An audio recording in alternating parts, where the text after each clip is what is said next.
Good afternoon, YouTube. Reseller Mom here. Welcome to today's interview. I have the pleasure of interviewing Kimmi today, who I have been following on Facebook for some time, and she runs Precision Prep Center, which is a prep center that I'll let her tell you all about. But if you are in Amazon FBA in any sense and you are thinking of growing and expanding, then I'm sure you are looking at ways to do that, including maybe virtual assistants, and prep centers are definitely a way that you could expand your business without expanding, maybe having a warehouse yourself, and get some help. So welcome to my channel, Kimmi. Go ahead and tell us your background and your story, whatever else you want to share with us in this intro part. Well, I've been involved. We started Precision Prep about a year ago, and I have been selling on the Amazon about 4 years. And I did that kind of just because I was enjoying the whole FBA process, and I saw it as a way to kind of get more involved with it without using my capital. And I was trying to grow my business a little more organically without going into a lot of debt. So that was basically how it started. And then I originally started doing some shopping services and prep services that way. Eventually ended the shopping services, but just kept the prep, and the prep just has been growing ever since. So right now we have a staff of 4, and then I have some other people that help on the side of that. So, yep, it's been fun. Very neat. Very neat. So I'm going to bring up a couple of ways to contact you, and then we will go into all the services. And you sent me a couple of instructions and examples, so that will be fun to look at too. So let's see here. We're going to add here. If you are interested in following her, you can find Kimmi here, and all of these links are down in the description below. So you can go ahead, if you're watching the replay, go ahead and click down below if you want to follow her, link up that way, or peg her website and stuff. Because maybe you aren't ready for a prep center right now, but this is great to know one for when you are ready to make that step. Maybe it's in 6 months, maybe it's next year. You just never know what's going to happen this year. So Kimmi is Precision Prep at Facebook. And let's see here. This is her website, which is very nicely done. And she maps out all of the services and the pricing and how to contact her. I also have the email. If you're just interested in more information, you can email her. That link is down below too. And then did you want me to click on, let's go over your website really quick on what you offer and what people can find here. Okay, so sorry. So we do have a contact page on here, and we also have So there you can So you can fill out if you're interested in the OA prep or the RA prep, which we're doing now. We just started rolling that out with our FedEx. With our FedEx account, we can actually receive RA from different areas of the country. So that's becoming more and more popular. And then we have a list co-op, which we just kind of have that with a VA that we kind of all share. And where else are we at? If you scroll back down, let me see here. That's like our general pricing right now. And down or up? I'm sorry, where's the contact? I'm used to scrolling myself. So sorry. There you go. Yeah, no problem. So then there's the list. And then we do offer wholesale prep, and we do offer fulfillment, but we're kind of tabling that right now for Q4 to be able to service our current customers. So if you're interested in being on the waiting list for that, you can go with that. We're also probably going to be closing our OA and RA prep for new customers shortly, just so that we can keep up with our current customers for Q4. So if you're interested in that, you could be on the wait list. We probably only have room for maybe 1 or 2 right now, just because we are getting busier and busier now that it is October and we are in Q4 full swing. Yes, it's going to feel like you just never have enough hours in the day. Right. It's kind of getting that way. So we're all getting busy. Okay, I see here you got some more information coming soon about ungating and OA buy lists. So that will be interesting to see. Non-compete agreement, I think. Yes. I'd like to get your take on that, because that's one of my concerns about sending things off to a prep center. Right. Well, we do offer the non-compete agreement. And, it's interesting because a lot of people don't really worry about it once, because their game is OA or RA, and you're competing with anybody if you have a sale on a certain item. You don't really have to worry about that. We do have shoppers and we do buy off of OA lists also. So if your items are on those things, like, you might be competing with us on that level, but we're not going after your products and be like, oh, okay, they bought this, so now we're going to buy this. Like, and mainly in OA, that's not the way to operate an OA business anyway, because till that person's got it in, you're not jumping on that. And, I don't know if you're following what I'm saying, but that's not, now if it's wholesale, things like that, absolutely. Like, we're not interested in your vendors. We're not, that kind of thing. So we absolutely guarantee that. And let's see, that's mostly what we do with the non-competes. So, if we have a Shopify customer, of course, we're not on any of their listings, that kind of thing. We have some private label people and all that, we guarantee we don't discuss it. It's totally, hush, hush. That's your private enterprise there. So. Alan, thank you for joining us today. And he's vouching for you, saying your services are awesome. He's been a client for quite a while. Thank you. It's always nice. Alan has Express ungating services, so he's a great person to go to if you ever need any ungating also. But yes, he is one of our customers. Yep. Okay, so let's see here. Do you want me to click on the spreadsheet or the outline first here? I guess probably the outline, maybe. Yeah. So. Okay. Now let's see. I'm going to hold on. My goodness, all the pop-ups, pop up. I want to increase the font size because I can't see, and I'm wondering if other people are having trouble too. So let me get that in here. Yeah, this is just kind of a cheat sheet of our general flow. So, okay. Of course, we do have, we get the user permissions from your Inventory Lab and your Seller Central. We do require customers to have Inventory Lab now. There for a while we weren't, but we had to switch that just because it just simplifies things so much, especially now that we have so many OA so many OA customers. And some of them have the same list, so we like to make sure everything's straight. So with Inventory Lab, it literally gives us, that label we can put on it right away, make sure there's no mix-ups there. So, okay, so explain the overall process for me from if I wanted to start your service and I was going to make a purchase from, we'll just say Walgreens right now, and walk me through what I would do. I would put that into Inventory Lab and then have it shipped to you. Okay, so that's how a lot of prep centers operate, but we started it a little differently.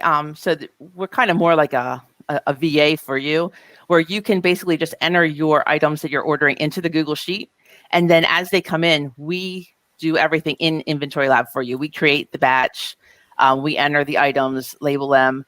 And the reason we do this is I feel that we're more connected that way to the product. We can verify in, the ounces and all the little nuances that happen when you receive, lotions and things like that. So we can make sure that it's the right size, the right image. And I found that like when we had somebody who already created the batch for us, there wasn't that and they might have like 5 different red Nike shirts or something like that, and you didn't see necessarily catch the nuances. Whereas if you're entering them yourself, you can make sure that it is the right item. It has the right V-neck. It has all those little things. So that's one of the main reasons we did that, just so we could handle that detail and be more specific with our customers. And then we enter your price. We add when you're in Inventory Lab, there's a cost unit calculator. So we take your price, your buy price from the spreadsheet, and then we add our cost into the calculator so that when you run your reports, it's actually captured there. And with the MSKU, we automate that so that Inventory Lab automatically grabs that in your MSKU. Now, if you have your own MSKU system, then you need to put it in the Google Sheet, and we will have no problem copying that over for you. We have a few customers that do that because they have buyers and things like that, and they like to track who, maybe what buyer, what list, that kind of thing. So if you have that system set up, that's fine. Just put it in your Google Sheet. We'll copy it over. Otherwise, we just use the automated Inventory Lab system, and we capture the supplier, the buy cost, and the date. Some other people have other things that they want added into that. And of course, we'll do that for your account also. But that's the general for those who don't have anything set up. That's what we put in there. Okay. Very good. Very good. So for anybody here who is live, if you have any direct questions for Kimmi, don't forget to put those into the comments here so that we can answer them. And if you guys have any questions later on the replay, go ahead and leave them down below and I will connect with her to get those answered as well. So this is the procedure once the item shows up at your prep center. I see this. So why don't you go through with that? Sure. You handle all the items, right? I mean, right. Glassware and bottles and everything. Yes. Okay. So when it arrives, we open the box. We have a double screen. So one screen will have your Google Sheet on it. The other screen will have your Inventory Lab. And the girls find it on the sheet, enter it into Inventory Lab, and any kind of notes that you have, if it's a 3-pack, 2-pack, obviously we can see that usually from the ASIN, but sometimes you can't. Sometimes it's just a single picture, but it's 3 pieces. So we check everything with that to make sure, whether it's a single or 3-pack or whatever. And then if it's glass, bubble wrap it. If it's not, if we just poly bag it, or if it's in a like a puzzle, we just put a label on it, things like that. And then from there, we put it it goes in like one of those Sterilite tubs and sets on our rolling rack. So once you get enough items that we usually go with about $350, well, between $250 and $350 profit in your Inventory Lab batch, which it shows you that there at the bottom of Inventory Lab as you're creating the batch. So once you have a profit between $250 and $350, that's when we'll send it in for you. So for some people, we send in shipments 3-4 times a week. For some people, they might get a shipment every other week. Now, if they have something that like is really hot and they want it to be sent in right away, even if it doesn't have that much profit, we will certainly do that. But we have found that it's best for everybody if your profit is at $350, because Amazon is likely to split your shipment into 3 or 4 different areas, and that way your shipping costs are covered. I was just going to ask that. So are you working in for Inventory Lab, are you working in private batches until it gets to 350 and then sending it in, syncing it? Well, we have it like synced all along. So I guess what is that, public? I don't remember the term. Well, there's either private or live. Do you work in live mode or private mode? I guess it's the private mode. Yes. Okay. Yeah, I was going to say, if you work in private mode, you have a better chance of only getting a few locations versus the live mode. It goes all over the place. It's a nightmare to work in. And plus, it might be a day or two. So it all changes, as that proceeds anyway. So, yep. Hello, Perry. Thank you for joining us, and thank you for your kind words there. So is there anything that you are not accepting right now? I've heard and this is just my perception, I've had a lot of OA problems with the COVID being hit. A lot of times it just feels like the warehouses are throwing stuff in the box and sending it off willy-nilly. And I've received a lot of damaged items, problems like that. And I guess I wasn't the only one, because then I heard some prep centers not accepting particular items like shampoos anymore because they were just having so much breakage that it wasn't worth trying to accept that. Have you experienced that? What's your take on it? I think it really varies. I have had a lot of issues with like soups and tin cans, things like that. And I've told customers, you might not want to be sending this so much, just because, especially Target and Walmart, they seem like they're the worst. They're literally sending it in a box with no dunnage whatsoever. Or like maybe 1 or 2 bubbles in like an 18 by 18 by 18 box. It's like, what are you doing here? Walmart and Target would send light bulbs in poly bags if they could. Right. They're awful. But I mean, they've mixed it with toys. We've had like, collectible toys that are smushed by cans. We've had baking powders that are like smushed with cans. Like it's crazy. But and then till they filed the claims and everything like that. I mean, we have one now that they've filed claims I think 3 times, and every time it comes back, there's at least another one dented. So there's certain ones that you probably want to avoid just because of your time. But we have not made any rules as far as like this can't be shipped here at this point. We'll see how it goes. Maybe by January we'll be making some rules. Yes. Yeah. So you have a warehouse, I assume, with the amount of work Yes. that you're describing. Mhm. And that must be nice. I'm really tempted to get one to get away and from. that's kind of one of the other reasons, like we kind of have started the prep center because I was like trying to get a bigger warehouse and I needed to, make it a little economical. So we started doing prep for other people too, because I wasn't at the level with my own personal business yet to be able to, cover all that cost. So that's kind of how this whole thing has evolved. Nice, nice. So I'm just rolling through here, see if there was anything else on this that you wanted to touch on. Problem solving. That's nice that you spell out. Try to. Try to spell out the problems, because I really feel that this business, you spend more time problem solving than actually getting anything else done. And we have several coaches that have been very helpful in supporting us, and they'll send us, their students that are somewhat newer, and that side of it's fun for me because I like to help somebody new, to learn the ropes a little bit. But at the same time, it's helped me to learn to really spell everything out in the beginning so that everybody understands what is actually happening here, and avoid all the back and forth Facebook messaging like, this shows that this arrived yesterday, when's it going out? It's like 2 items, like, okay, come on here. Just wanted to say real quick, happy 2020, welcome and thank you. And Jim, thank you for joining us as well. So I've got a ton of questions, and if anybody else has questions, please pipe up. Otherwise, it's just going to be my questions, which may be your questions as well. Let's see here. Yeah, we already talked about that. Shoes. Let's talk about shoes for a minute, because that's been a hot topic with shoes and the lids. And do you get them with boxes? Do you rebox them? What's your shoe game like? So pretty much all of my customers want them in their original box and set in their original box. So that is what we do. If they come in poly bags or not in an original box, we let our customers know. And they usually either want them to do the return or they want them sent to them so that they can eBay it or whatever. So those are usually the 2 directions we go. Pretty much everybody that I work with doesn't want to deal with the fake boxes or the brown boxes or any of that side of things. I do know some people who are doing that, with their own businesses, but none of my customers are playing that game. So I've heard it's a very risky game to play there. Right.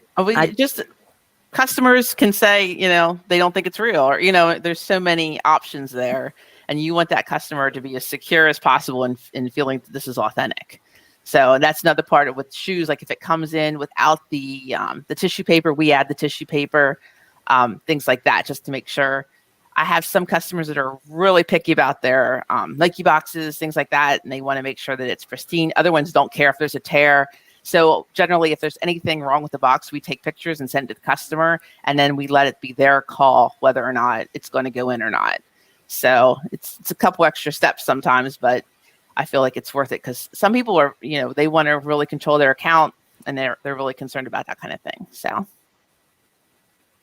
I totally agree, and I want to hit on returns again and how you handle them in just a minute, but I thought we'd go through this really quick. This is an example spreadsheet. So for those of you looking, I don't know if making it bigger or smaller. I can't see on my screen once it gets down, but this would be the spreadsheet that somebody like myself would fill out. Right. So that you can go through in here. Right. And we don't need all of that information. Like that's, we need what Inventory Lab is going to ask us, but the other things are very helpful, like to have the order number, so, some people, if they're buying from Kohl's, they want to have those, there might be, 10 different orders of similar products, or, maybe they're ordering the same product multiple times because they're trying to, keep Kohl's from flagging them for getting 20 of an item.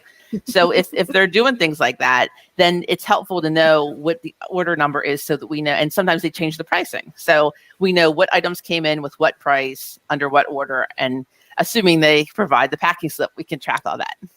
Nice. Some of them don't do that either. So, but that's true. the reason we have so many different things there that you can fill out to just help us to know. Now, for the customers who only send, 1 item a week or whatever, like it doesn't really matter so much for them. But for the ones who are sending high volume, that really helps us to be able to keep your numbers accurate.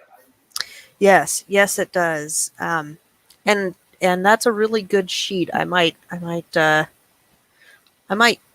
copy similarity just to keep track because I have the same issue. I'll order a bunch of stuff and then sometimes it gets backlogged. I have things cancel. I have things change. Trying to dig through emails to find where the heck that order went and what was in it Right. can be challenging. That and I've received, as I'm sure you have, all sorts of things. So that would be a fun question. What are like the top terrible things that have been sent or problems or top issues? Oh I my guess. goodness, top problems. For mine, I it'd think be breakage and maybe the wrong item. I don't know what if right. you're. We actually get more damage than we do wrong items. Mhm. Every now and then we'll get a wrong item, but usually it's just damaged stuff and yeah, I mean, yeah, I would say it's just always damaged stuff. That's usually our big problem. Other than that, things usually run pretty smoothly so far. Fingers crossed. We've already been doing this for a year, so I don't want to put that out there.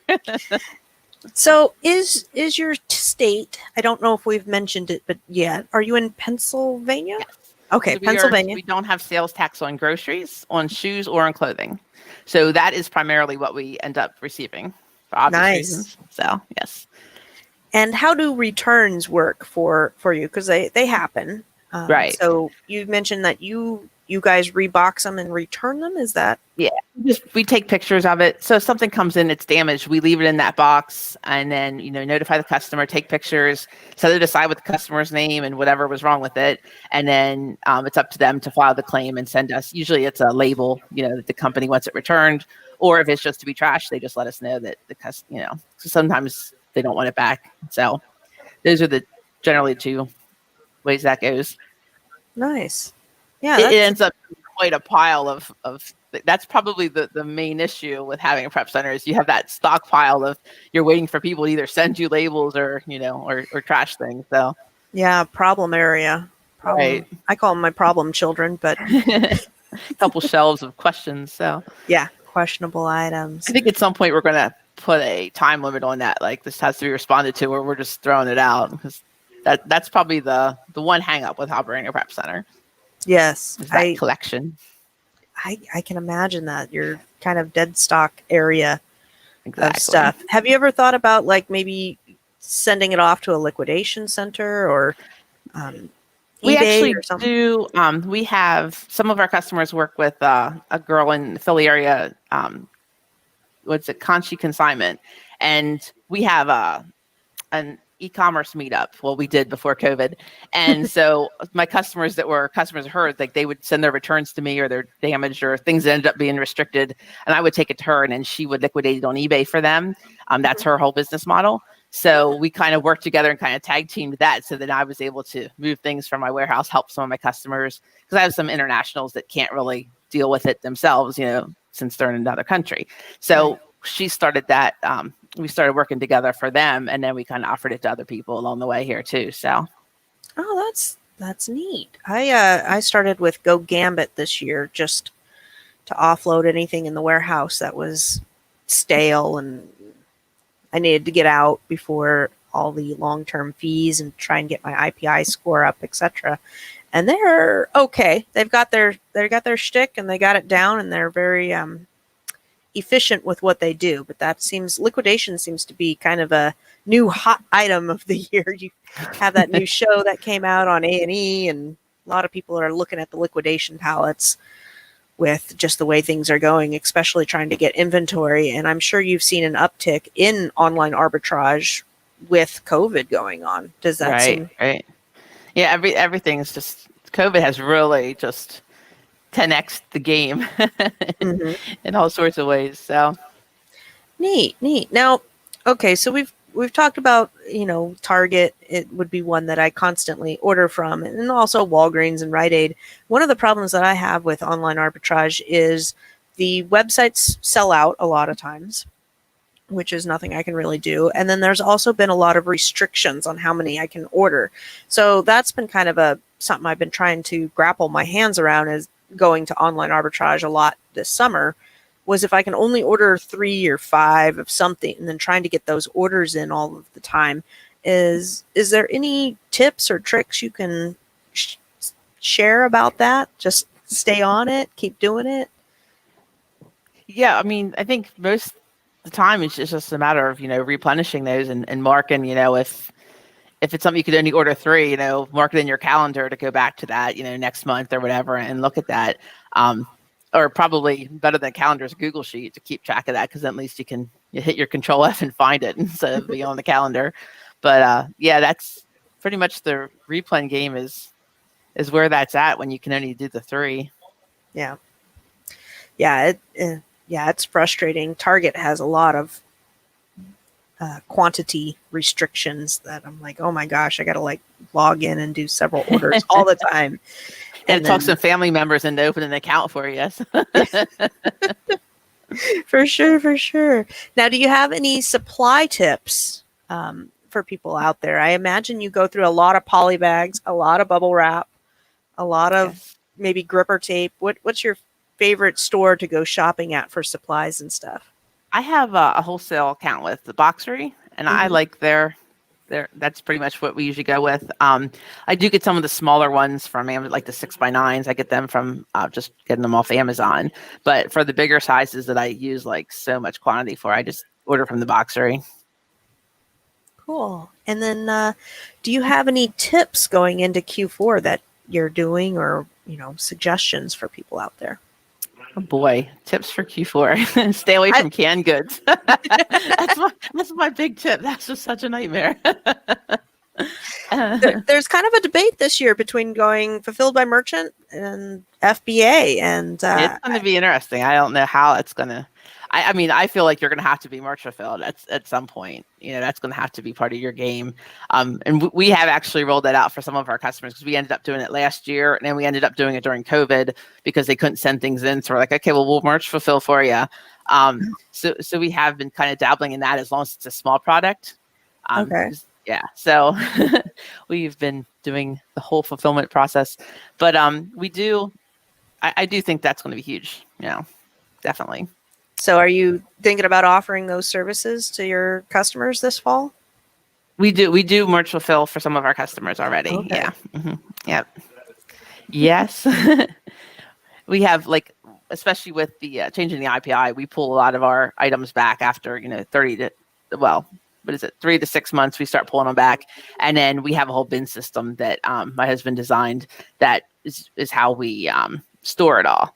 So, and he set it all up with a database, everything's searchable. So that's how we do it. So then that's how we just started to put that in for our customers. So they each have bins that are assigned to them, and we store their items that way. And it's been working pretty well, especially now with the increase in merch fulfill. So. Yes. Have you, there's so many topics to talk about. There's just the drama going on with Amazon right now is insane, because we had all of I don't know if you got hit hard with the safety for toys. Did you get whacked with that? I actually didn't get too many. I only had like 4, so I was pretty happy with that. I was, yeah. And then pesticides, I did the pesticide training, like went through all that. So yeah. Is it a new training? I haven't looked at that email, honestly. No, I was talking about the one from before. I think now it's just it just misassigned a bunch of things like blankets and weird things like that, socks and. That's what I saw too. I'm gonna look at this next week. You just gotta appeal it all. Like, no, this is not a pesticide. No, this is not a pesticide. You do have to go through it and like do some actions on them. Yeah, I believe so. I haven't even gotten to it yet, but yeah, sometimes they come out and it gets the system gets wonky and everybody freaks out, and I'm like, I'm just gonna wait a couple of days. Right, exactly. Wait it out. Wonky it, and then it's fine. What about IPI claims IP claims this year? I've gotten quite a few. That I've gotten more this year than I have in all my other years combined. It seems like there's a lot of brands that have been locking down. I heard, this summer Crocs locked down, and there was another one that was just in Facebook the other day. I forget which brand it was, but have you guys experienced any of those? I have not. I haven't dealt with Crocs, and I don't think any of my customers have been in Crocs at all. And I'm not aware that we have gotten any IPs so far this year. That's good. Not legitimate ones. I mean, yeah, I got to give you little emails that I ignore, but Oh yeah, like yeah. No, those are nothing legit. those ones are just ignore, delete. Right, right. No response needed. Thank you. Have a good day. Exactly. Nice. So, what are the um? You obviously enjoy running your prep center, right? It is fun. Yeah. Yes. Yeah. I don't know why. Is it? And you do your own Amazon stuff as well, right? Yes. Hmm. Okay. Which actually I've gotten away from doing that myself. I have a ORA shopper and an OA shopper. So a lot of times, and the staff preps. So I don't always even know what's in my account on any given day, which is really nice. So but yeah, so that's kind of been the nice part about it. Excellent. Excellent. Well, let's see here. Let me go back to your website here just to take a look. And again, if anybody has any other questions, please go ahead and pipe up. Let's see here. I want to go through shipments, prep work, OA, yeah, non-compete, ungating, and that. Okay. So I think I've gone through everything on the service side from your website here. And you don't have a YouTube channel, right? I do, yes. It's Precision Prep. Oh, I mean, it's brand new, like I think 2 months old or something like that. Yeah. you didn't tell me that. I told my team they need to, if we're going to start doing some videos, and they were like, "Oh, we are." Why I bring it up? Explain about your YouTube channel, and then I can get that link down here. It's just we just had some. Well, our goal is to have some prep tips on there and just show some of the processes and the way that we do things.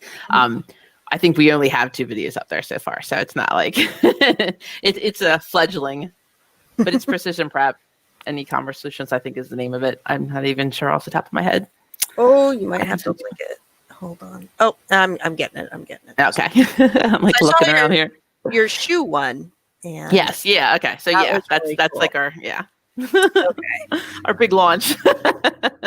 There we go. Add that here. So there you go. This is the video that caught my eye the other day. I believe you posted on Facebook or something, but you go over. Yeah. Yeah. We just basically explained our process and how we then refer, like, because there's one there that's marked up, and I just explain how I would give that to the customer for them to make that decision. Because that's like so many people ask us that with shoes, like, well, how do we know that you're not going to send stuff with marks all over it and things like that. So that's what that video is about, explaining that to someone. Yes, and that is so nice of you to do videos, because I often feel that there's some people out there that want to either charge a lot for this type of information or feel like it's secretive or something, and I'm going, none of this is really secret. There's some common sense, and then a lot of it's common sense, like it really is. I think the main thing that we really liked is the filament tape, because before the filament tape we were using like packing tape, and then when we discovered the filament tape we were like, oh, this is great for these bottles and things like that. So and I have customers that comment about that too, like if they get a return, are like, wait, what's this tape? This is awesome. So that's like been our big our big hit. So the filament tape is like the masking tape, but with the little the little lines in it. Yeah, okay. Yeah. And you use that for bottles over gripper tape? Yeah. Mm-hmm. Yeah, we started using that for the bottles. I don't know, maybe a year ago. But yeah, like, and it's just been really helpful. Like we use it to make sure the bottle stays on. We put it around the base or the lid or the top or whatever it is. So because a lot of that stuff, even if it's on tight, it might leak or get knocked off or, whatever. So. Yeah, I've been using the gripper, and it's probably a more expensive than the filament tape. I'm going to have to look at that, because that might be a good thing to change up too. I mean, I love the gripper tape, but it's kind of like on the high end of cost per label. Yeah. Yeah, I'm not sure what the filament is like in a breakdown, because I get it by the case, but I mean, it's definitely more expensive than packing tape, but it's worth it. Mm-hmm. Well, and yeah, gripper tape is like $20 a roll or something. So I'm sure I could get a lot of filament tape. Yeah, for sure. Yeah. Oh, excellent. And do you have any other packing packing tips that you love? The other packing tips, we love our 3-inch tape. We get through that like probably 5 times more than the 2-inch tape. So that's just so convenient. It's a life changer there. I recently got one of those this year, and I love my 3-inch tape. It's very nice. Very nice. But a lot of people have switched to, what is it, the paper with the glue that. Yeah, I haven't gotten into that yet. No. Okay. No, we're old fashioned with the 3-inch tape. And do you guys do shrink wrapping? Because that would be a question for me. I do a lot of makeup, but I like some of my makeups need to be shrink wrapped. Do you do shrink wrapping? We do have a shrink machine. Usually with makeup, we do bubble wrap it, like especially the eyeshadow palettes, things like that. They get bubble wrapped, and then we either shrink or like some of them fit like really well into like an 8x10 type situation. We also have the sealer with the polyurethane or whatever, the tubing. Mhm. And we use that, and that fits nice and snug for some of those smaller makeup pieces also. So once you bubble wrap it, we put it in there, and then it seals off the ends, and that has a nice presentation to it. So we've done that one for makeups. Very neat. Very neat.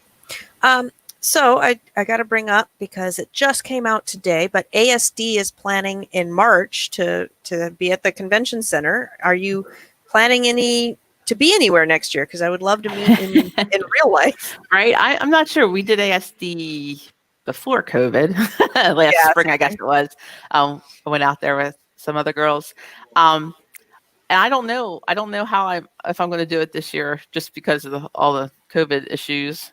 Yeah, same here. Yeah, I haven't gotten into flying yet. Like that whole thing. Like I've traveled to a few different events since then, and it's always been driving. Like I haven't flown, so I don't know if I'd be driving the whole way to Nevada. So let's see here. You're a little closer, so like I'm the whole way to the other end of the country. I'm from Vegas too, so when I go, I just stay at my mom's. Like I don't have to do anything. So I did sign up just so I could have the vendor list. Because that's all. Yeah, I usually do that. Free to sign up. So I signed up today, but I'm like, this is in March. I'm like, I just need to get through Christmas. Like that's my first thing. And then we'll see how we'll see where this whole country is by February, and then make a decision. Godzilla will be here by then. Well, we got a question here from Metal Art Diva. Cool name there. Just got here, Kimmi. How do you handle price tags with OARA, the sticky residue? And yes, she is in a tax-free state. We covered that a little bit ago. She's in Pennsylvania, so it is tax-free for a lot of things. But it's tax-free for grocery, clothing, and shoes. Just yeah. There you go. Everything else is 6%. So like toys and household would be 6%. Oh, okay. So it's still less than some places. So yes. And thank you for clarifying that, because I don't want to give out any misinformation. So we use Goof Off. Usually that's our go-to for sticky residue. We use a heat gun also, and a lot of times with the heat gun that helps out with a lot of that. Sometimes when it's a certain type of gumminess, you can actually take the sticker itself and kind of dab it, and it brings that off also. Yeah. Is that I would say the best thing I did this year was I hired some teenagers to de-sticker and, fold and pack and bubble wrap and stuff. And not taking off the stickers, I think, has been the most amazing thing in the world. Like, here's the stickers. Have fun. Yes. But sometimes that's therapeutic though. Just sit there and just remove stickers. Like you have a stressful day, just okay, I'm just gonna go sit down and remove some stickers. Very true, very true. Is there any company that you won't take orders from? Is there any one out there that is just so bad you won't? I've not had that yet. Yeah. Okay. I was just curious. So, yeah, no. I mean, there is a thing though going on, like some of these, I guess the Shopify stores that are saying they're a name brand and they're promoting a name brand, and then they end up coming to me and they're like super fake. And that's been an issue. I had one customer that did that with a popular item, a big brand item, and this store said that they were selling this brand. Well, it came to me, it's all Chinese. Like literally, they ordered a couple hundred of these items in there. It's all in Chinese. And then the company's being difficult now to return it, and they're like, well, you have to show us the original label. You have to show us the original packing slip. You have to take pictures of, which of course, we do. So I was really glad that we actually practice that we keep everything in the original box so that we can, so I was able to send her all the pictures and all of the tracking and like just completely give her all that documentation. And I'm thinking, if this were my own order, I don't even know if I'd have kept all that, like that. It's almost like they're looking for a loophole to not refund her for all this fake stuff that they clearly knew they were sending her fake product. I mean, oh yeah, so like I think people really need to watch it with these Shopify stores and things like that to make sure that it's an authentic source, especially for like these brand names. That's a question that somebody had asked the other day. How do you tell if you're purchasing from somewhere that's authentic with all of these inauthentic claims going on? That can be difficult sometimes. Do you have any recommendations or insight into that? I'm not really sure, except for staying with your main stores, Yeah. And like, I mean, even now with Walmart having third-party vendors and, Amazon has third-party vendors, like you really do have to watch, where things are coming from and check. Yeah. Very true. I ordered some Nintendo plushies from my nephew not too long ago, and it came to me. I ordered it on Amazon. It said, Nintendo, and it came to me with the fake tags. So, like, it's a game out there right now. You just really have to watch it. Gosh. So Metal Art Diva also asks, are your employees Amazon sellers? No. Nope. I have one that has dabbled in eBay in the past. But and I wouldn't have a problem if they were, or if they wanted to, but none of them have that. They want a paycheck. They're not interested in selling on Amazon right now. Yes. That's the same with the people who package for me. They have zero desire to go out and do anything but what they're told. And we do have a non-compete also that I give to them also when they sign up with as an employee. So we do protect our customers, but yeah, at this point, nobody has had an interest in doing that. Happy 2020 says, are you... Okay, hold on. Let me start over here. Happy 2020 says, do you put the expiration sticker for beauty supplies? And what do you do if there's no expiration date, but just a 12-month or a 6-month sign? So we do the if there's no expiration date, we put a year out for beauty, and since it's all an inventory lab, it automatically spits that onto the sticker for us. So okay, very good. Yeah, I've a lot of people have asked that, if there's a 6-month sticker or a year stick or whatever, the little open bottle thing, PO, what is it? PO8? No, P. Oh, do you know the acronym I'm thinking of? I don't know the acronym, but I know what you mean. Yes, the little code in the top. Yeah, the code. I do whatever that code is. If it's 12 months, then it's going to be 12 months out. So if I did it today, it'd be 10/7 of 2021. Exactly. And that's just what I see other people doing, because Amazon has to have something in their system. And sometimes it doesn't make sense. No, many times it doesn't. Shampoo, like there's, yeah. Hand soap, shampoo, exactly. soap. I'm like, really? It's dishwashing soap. Your Palmolive is not going to go bad within the next. And I try to put those on the outside. They're on the outside, so that once the customer opens, it's trashed. Because they don't need to know they don't need to know that. That is just kind of silliness. Okay, so hold on. We've got one from Metal Art Diva question here. Jim retracted his message. I didn't catch that, so I hope it was okay. When doing OA and having shipments sent to your prep center, will this cause red flags with any of the online resellers? For me, since there will be others having their online orders shipped to you too. Ooh, that's a great question, because some are not reseller friendly, and they know what a prep center address looks like if you get in their system. And they will start canceling. So have you experienced that? I have not experienced that yet at all, which is odd because a lot of my customers do use the same stores. But yeah, I have not had that happen yet. Um, yeah, I do have. I technically have 3 addresses, so if somebody did get flagged, they could use a different address. Just because I have a UPS box, a residential, and a in the warehouse. So if somebody needed to, and my residence and the warehouse are 2 miles apart, so that would be an option. But so far, that hasn't happened. I did have one person that thought maybe one store had flagged them, but I'm still getting product from other customers from that store. So I don't think that was, whatever that flag was, I don't think it had to do with the address. But like I said, I've only been doing this for a year, so and learning. Who knows what tomorrow brings. I think the only 2 stores that I can think of that would flag you right now is Kohl's and Target. Is there any others that are pretty big on? No, and like I said, I have several customers that buy from those, and they just keep their orders small, and they do multiple orders, and they have had no issues. So, yeah. Yeah, we were talking on a Facebook group about Kohl's and what gets you flagged or not flagged. And the time that I got flagged was I tried to get 20 sneakers, all of one brand. And they canceled my order, and I called and they're like, yeah, we're not wholesale. I'm like,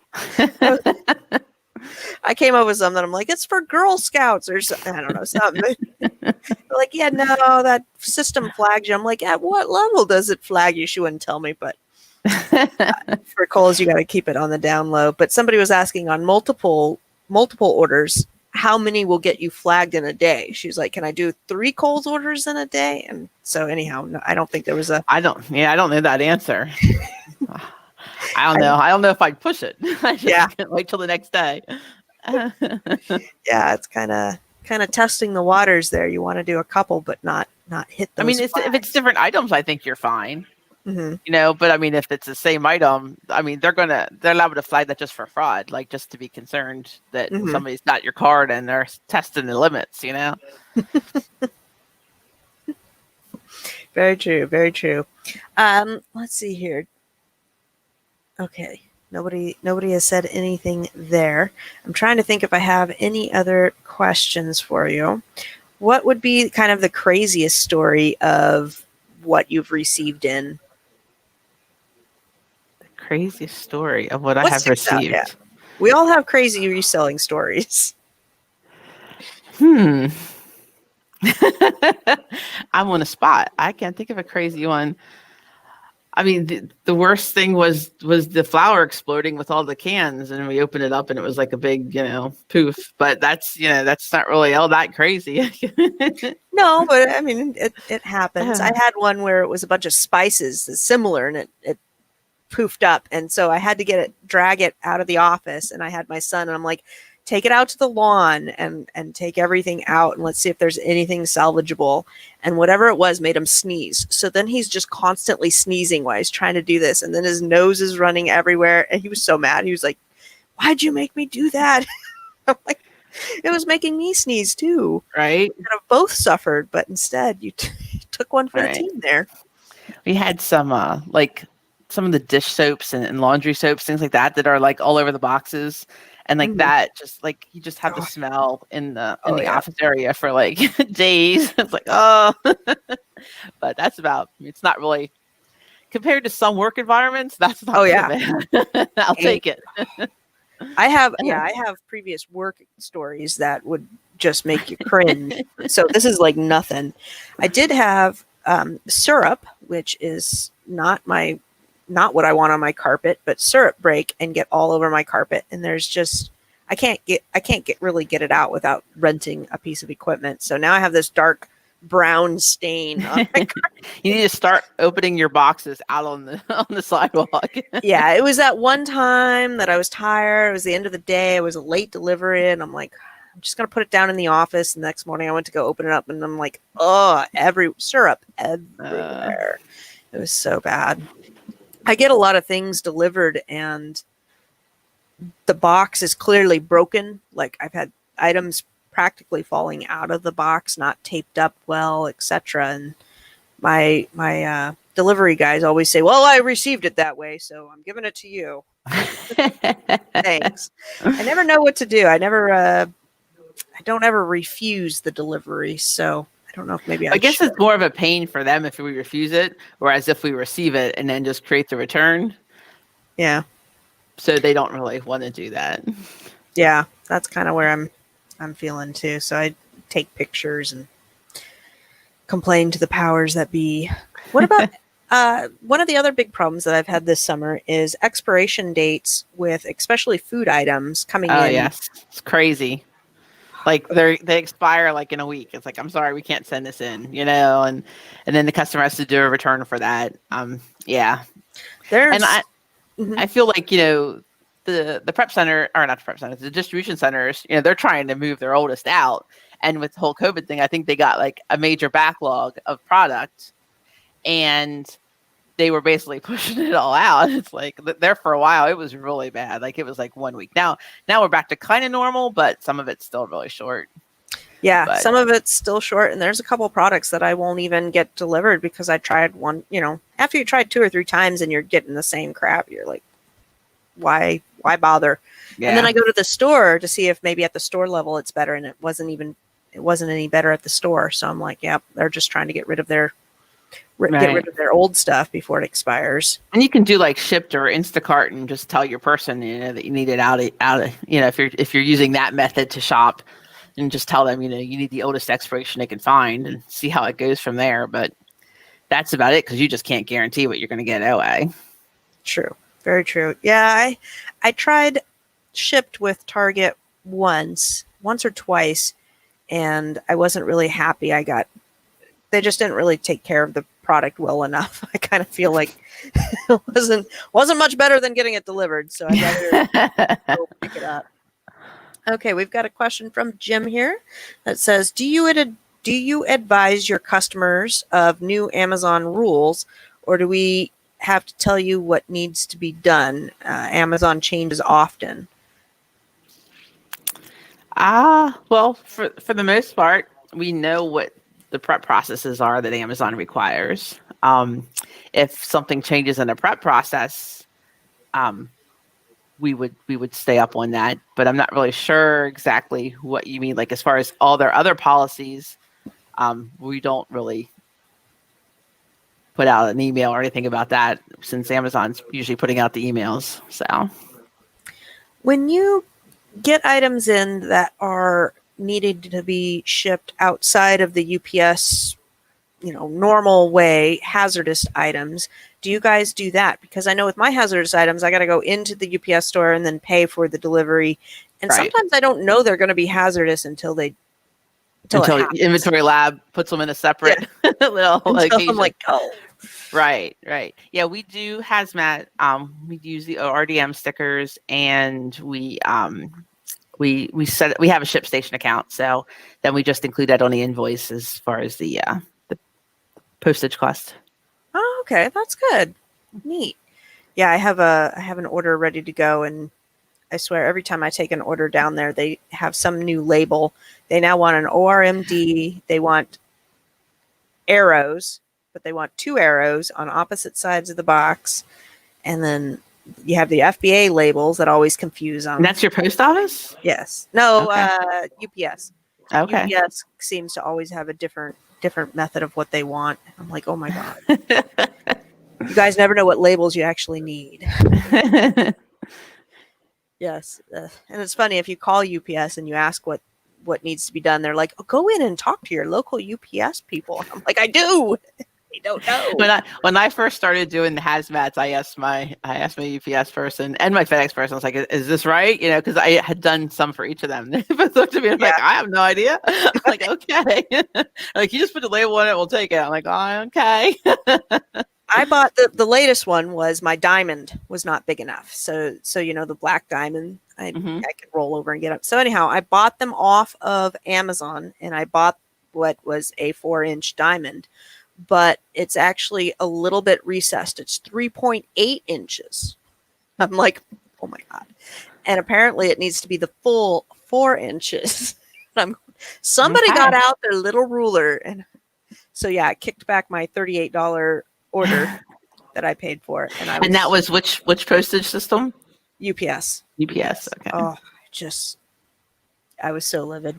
Um, Jim says, explain what happens when I become a new customer, your procedures, how we communicate. That's a good question. How do Okay. you normally communicate? So, back to that Google sheet there. That's Mhm. basically what we use to communicate. So you have all of your information on that sheet, and then anything that comes in differently, like we'll mark what's received. So if we only get 2 of those, we'll only have 2 marked received. And then we generally change the color of it. Like if everything's received and everything's good and everything's out, we'll change the color so you can see what's been, what's come in and gone, and what's still out there remaining. And then there's a place there for notes. So we'll usually put notes. Generally, if there's something wrong or something you need to pay attention to, we will highlight the whole row yellow so that it kind of stands out to you when you're looking at it. If something comes in and it's restricted, all that kind of stuff, we either we change the color of the row. So and then if we don't hear anything back after that, then we'll actually go back and forth with messaging, either email or messenger, depending on how we have you related to us. Because some people message me through the Facebook page and some people just email. So we are pretty much going to start, like everything's in the Google sheet. We communicate with that like in real time. So like if the item came in damaged, we mark it in the sheet. I'm trying to only initiate conversation with customers 1 day a week, or might be 2 days a week here going forward. But just because when I would start initiating it right when it would happen, then it's like maybe 2 or 3 hours till you get back to me, and then like I end up losing so much time just because I'm chatting or emailing you. So I'm trying to make better use of my time by consolidating that all into like once a week going through, and whoever didn't respond. So if you respond through the Google sheet, the girls can take care of it when they're in the sheet and, be done with it that way. So if that makes any sense. No, I like that. I do that with my CPA too, because it's like she's in a different time zone and I've got the kids, and it's like, let's just communicate there. And then you get to it when you get to it. I know you check it, X amount of times per day, and then it just is efficient and not a waste. You're not back and forthing a bit. Jim also asks if there is an initial interview. And with that, I'm also going to ask, do you have any minimums or maximums quantity-wise if you signed up? Gotcha. So we, there are some people that like will have a conversation if they want some things explained to them or whatever. I do like a little Zoom or something like that. I've had people that didn't understand the processes with the spreadsheet, so I did like an OBS kind of thing with them. And so that's basically how that works. A lot of people that come to us have come to us through coaches or things like that. So, or through other customers. We really haven't done any like publicizing or anything like that. So we haven't really had to worry about like interviews. Like most people came to us kind of knowing the drill. And what was the other part of your question? Do you have any minimums? Because if I'm Minimum, thinking yes. about doing a prep center, like I kind of want to test it out. And some of the prep centers have a minimum of X amount of items or X amount of dollars that you're going to spend there or whatnot. Do you have any minimums or maximums? I guess maximums. So again, that kind of leads to the same point, because like I said, I have some coaches that have been sending people to us. So I'm used to dealing with brand new people. So they might not be sending much. They might only be sending, a value of 300 or whatever a week, and that's fine. Like we haven't ever said that you have to do so many. Now the thing is that it will benefit you, because we try to make your batch at least have a profit of $300 in that range before we create your batch. So obviously the more you send, you want to get a healthy shipment out to test. You don't just want to send 5 items because you're going to lose money on the shipment. So that's kind of the balance there. But we have not said, oh, you have to send 1,000 items a month or anything like that to anyone.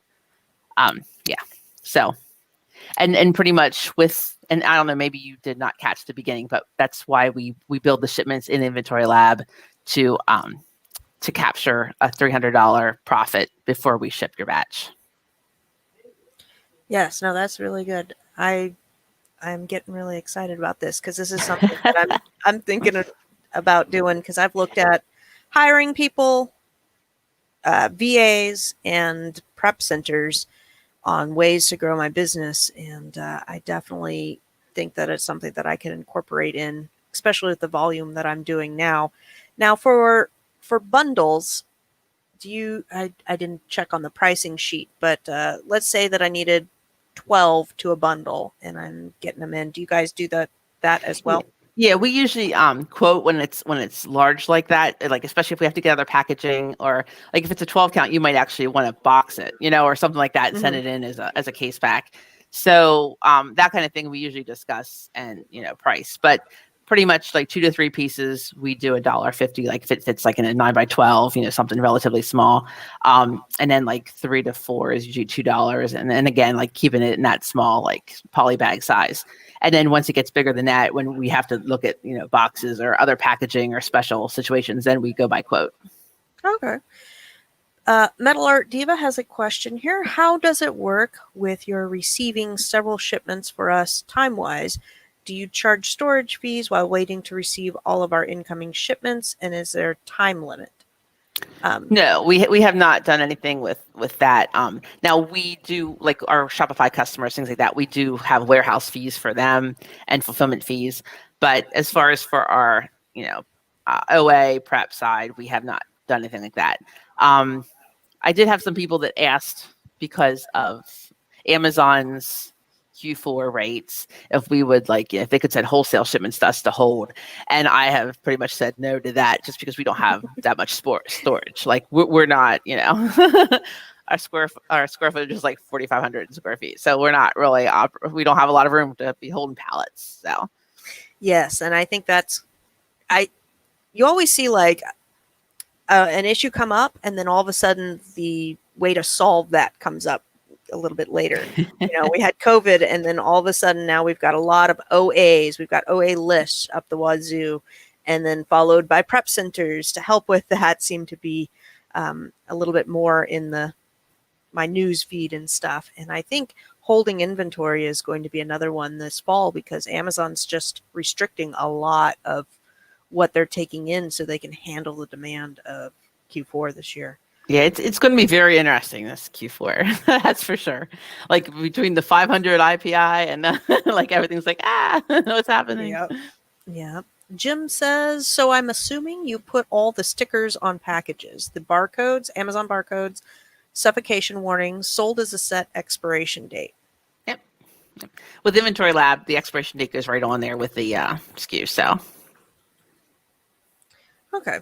Yeah, and a lot of times, at least my suffocation warnings are printed on the bags. I assume you get bags right. printed. And then sometimes, like if it's a really large item, we have those UPS bags that we use, and then we put the suffocation warning on that. We have a little square suffocation warning sticker. Yeah, I got those for oddballs too. Right. So nice to get free supplies. Excellent. Well, thank you so much for joining me. Usually I go about an hour and we're just hitting that hour. If anybody has any questions, you got about, I don't know, a couple of seconds to get it in here. I know there's a delay between what I say and then what's put out there on the web or whatever we are, the internet. Thanks for having me on. It's been fun. Excellent. And okay. Hold on. Turnaround time. Metal Diva asked really quick. She got her question really quick. Okay. What is the turnaround time? So we try to turn things around like right away. Like if we can do it the next day, that's our goal. And of course, like I said before, with the 350, we try to make sure you have profit at 350. So some people can't do that. We wait till that collects. But if you can get us that much in value in a day, we try to get that out the next day. Ooh. And at this point, it's been going well for that happening. Now, I don't know, as Q4 comes on, last year was our first Q4 and we survived it.